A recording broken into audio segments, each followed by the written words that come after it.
자, 다음은 이 위치 제어, 위치 제어에 대해서 얘기를 할 건데, 사용하는 모델은 파나소닉 A5고요. 그 다음 서버 앰프는 MADHD 1507, 그 다음 서버 모터는 MSMD 022 G1T라는 모터를 사용했고요. 엔코더는 EA20승입니다. 우선 지금은 그 파나소닉 서버 앰프의 전용 소프트웨어죠. 파나텀을 이용해가지고, 파나텀이라고 읽나? 이걸 저는 파나텀이라고 있는데 다른 분들은 어떻게 읽으실지 모르겠네요. 아무튼 해당 소프트웨어를 이용해서 한번 위치 제어에 대해서 보도록 하겠습니다. 일단 먼저 위치 제어에 있는 블록 다이어그램이에요. 그래서 펄스, 그죠? 우리가 서버를 보면은 자 제어기가 있어요. 어떤 CPU 제어기가 모션 카드한테 내용을 주고 이거를 서버가 받아서 서버 드라이버가 모터를 회전시킨다고 얘기를 했습니다. 그럼 이 펄스가 나오겠죠? 그 펄스가 이런 어떤 과정들을 거쳐 가지고 뭐 입력 설정, 전자기어, 스무딩 필터, 재진 제어, 게인 전환 등 과정들이 있습니다.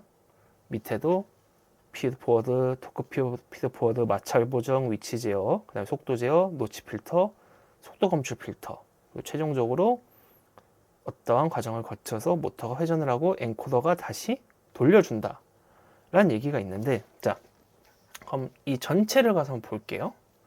먼저 위에서부터 크게 해서 보겠습니다. 자, 서버에서 어떤 펄스가 들어갈 거예요. 그럼 이 펄스가 이 입력 선택이라는 파라미터를 지나서 전자기어가 들어갈 텐데, 그럼 이 파라미터들을 이제 하나씩 설명을 해볼게요. 근데 여기서 지금은 당장 안 할게 재진 제어, 그 다음에 노치 필터, 그 다음에 네, 전자기어. 이 세 가지는 빼고 얘기를 할게요. 왜냐면 이 세 가지는 뭔가 얘기하려는 내용도 굉장히 많아지고 또 길어지고 뭔가 이제 좀 사전 설명할 것들이 있기 때문에 해당 내용들은 빼고 먼저 설명할 수 있는 다른 파라미터들을 가지고 얘기를 하도록 하겠습니다. 자, 첫 번째로 입력 펄스 사인입니다. 자, 이 구간이죠.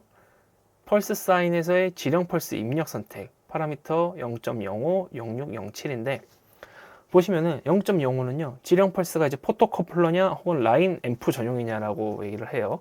포토커플러냐 라인 앰프냐였는데 일전에도 이걸 가지고 한번 말씀을 드렸었어요. 이 포토커플러가 오픈 컬렉터죠. 오픈 컬렉터고 라인 드라이버는 이제 디퍼런셜이라고 얘기를 하죠. 어떻게 뭐 있어요? 자, 라인 드라이버 형태는 펄스가 나갈 때 역방향으로도 같이 나가기 때문에 노이즈에 강하다고 했었죠. 그리고 오픈 컬렉터는 한 방향이에요. 한 방향 펄스만 나기 때문에 노이즈에 취약합니다. 그래서 어지간하면 전부 다 라인 드라이버 형태 쓰기 때문에 이 FA 쪽에 계신 분들은 사실 이제 포토커플러를 오히려 쓰실 일이 잘 없을 것 같아요. 그 다음에 이 방향 설정, 지령 펄스의 회전 방향이죠. 그러니까 이게 내가 방향을 할 때 CW냐, CCW냐, 그죠? 방향이 틀리면 해당하는 파라미터 바꿔주면 되고요. 그리고 여기 나오죠. 지령 펄스의 입력 모드 설정인데, 자, 여기 보시면은 정방향 펄스, 부방향 펄스, 퍼스열 신호, 뭐 AB상 이렇게 있는데 거의 대부분 AB상을 씁니다. 자, 90도 위상차를 쓰고 여기에 4채배를 하죠. 이게 왜 그래요? 라인 드라이버 때문이죠. 그래서 펄스 인터페이스에 보면은 자, 오픈 컬렉터는 200kbps고 라인 앰프 전용 펄스열은 4mbps예요. 그래서 라인 드라이버, 이 라인 앰프죠. 자, 근데 라인 앰프라고 하고 라인 드라이버라고도 하고 이건 사람마다 표현이 좀 다르긴 해요. 라인 앰프 입력으로 사용을 하면은 이 최대 허용 입력 주파수가 4mbps이기 때문에 자, 고속에도 충분히 사용을 할 수가 있죠. 200kbps는 이제 우리가 저속으로만 사용이 가능하고 이거를 고속으로 쓸 수는 없어요. 너무 느려요. 왜냐하면 우리가 일반적으로 1000대 1을 가지고 그죠? 마이크로 미터로 사용하기 때문에 200kbps는 사실 곧에 쓸 수가 없습니다. 그래서 라인 드라이브 형태를 많이 쓰는 거예요. 자, 다음 칸 볼게요. 다음은 스무딩 필터입니다. 이제 스무딩 필터가 그죠? 전자기어 아까 제가 건너뛴다 그랬죠? 스무딩 필터를 보시면은 이 입력 설정에서 펄스가 지나서 전자기어에서 어떠한 동작을 하고 펄스가 나올 겁니다. 그리고 스무딩 필터로 들어갈 건데 이 스무딩 필터라는 게요. 보시면은 위치 지령에 대한 1차 지연 필터 시정수를 설정한다 그랬잖아요. 우리 아까 얘기했던 그 시정수의 개념이 여기서 나오는 겁니다. 그래서 목표 속도에 대한 구형파 지령이 적용될 때 1차 지연 시정수가 설정한다. 그래서 0.632 지점에 있는 이 시간 t를 가지고 얘기를 할 텐데, 자, 이 t가 위치 지령 스무딩 필터 설정 시간이에요. 근데 여기 보시면은 속도 VC가 필터 전에는 거의 직선으로 올라가죠. 그리고 필터 후에도, 필터 전에도 직선으로 내려가요. 근데 이런 경우가 사실 잘 없죠. 왜냐면 우리는 제어기가, 그죠? 제어기가 가속 시간까지 다 관리를 하잖아요. 가속 시간까지 관리를 하잖아요. 그렇기 때문에 가속 시간이 관리가 안 될 때 이런 스무딩 필터를 쓰고, 이런 스무딩 필터랑 유사한 동작을 하고 싶다고 하면 사실 이 가속 시간, 감속 시간만 변경해주면 돼요. 그래서 일반적으로는 이제 표준 출력 값인 0으로 해서 사용을 안 합니다. 마찬가지로 위치 지령 FIR 필터도 이 ACC, DEC를 만드는 거기 때문에 표준 출력 값은 0으로 설정을 해요. 자, 그 다음 칸 볼게요. 그 다음 칸을 보시면 속도 피드포워드입니다.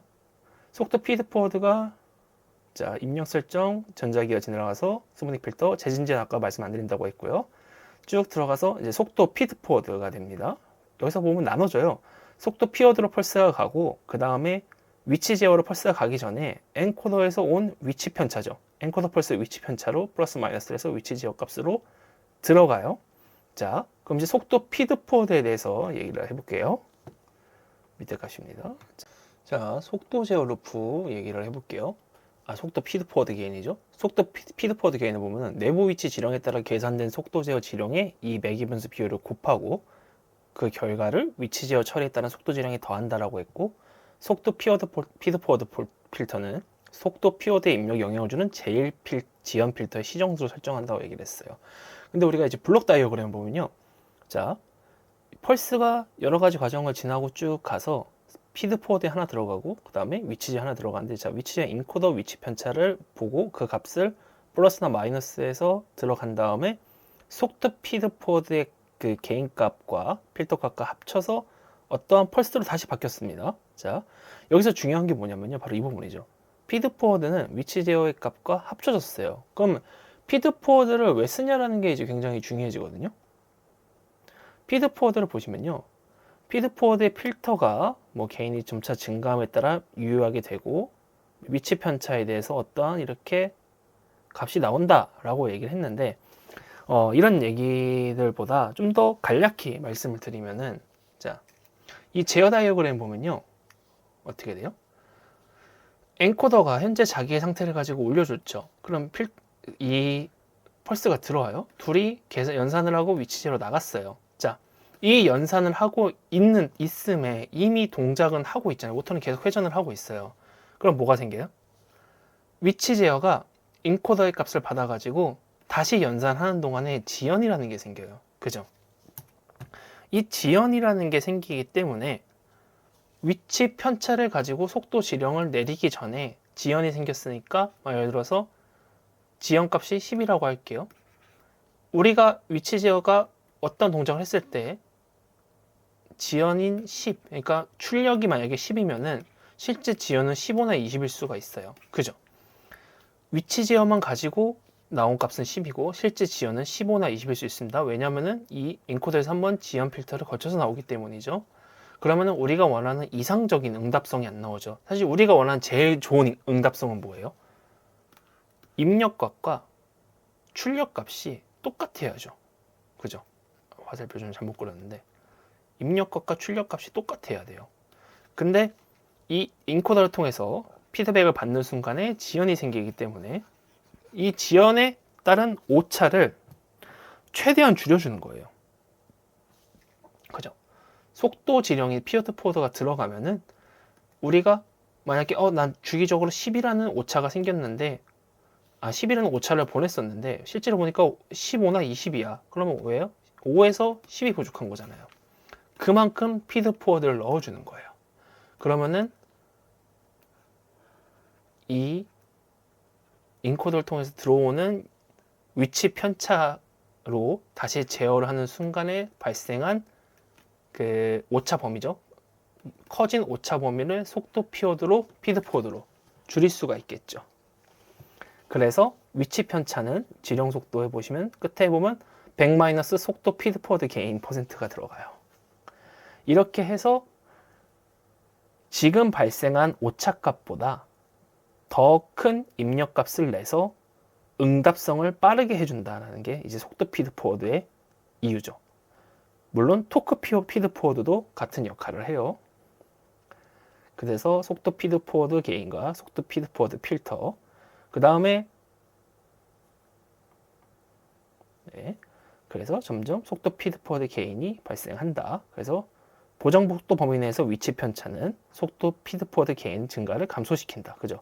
위치 편차가 줄어들수록 속도 피드 포워드는 당연히 줄어들어야겠죠. 다음에 토크 피드 포워드인데, 토크 피드 포워드도 보시면은 속도 피드 포워드랑 사실 똑같은 역할을 해요. 그죠? 위치, 펄스가 들어갔잖아요. 펄스가 위치제 들어가고 속도 피드 포워드 통해서 둘이 합쳐졌어요. 좀 지울게요. 자, 둘이 합쳐졌어요. 둘이 합쳐지고 펄스가 나갑니다. 그때 속도 검출 필터를 이용해서 또 플러스 마이너스가 될 거고, 여기서 속도 제어의 어떤 역할을 하고 나서 나가는데 토크 피드 포워드가 자기 값을 더해주죠. 그럼 뭐예요? 아까 말한 위치 제어에 생긴 오차를 속도 피드 포워드가 잡고, 이 속도 컨트롤에 생긴 오차를 토크 피드 포워드가 잡아가지고 응답성을 최대한 높이고 오차를 줄이고 있는 거죠. 그래서 이 토크 피드 포워드도 같은 역할을 한다라고 말씀을 드렸습니다. 자, 시간이 길어졌으니까 2부는 여기서 마무리하고 3부에 다시 뵙도록 할게요.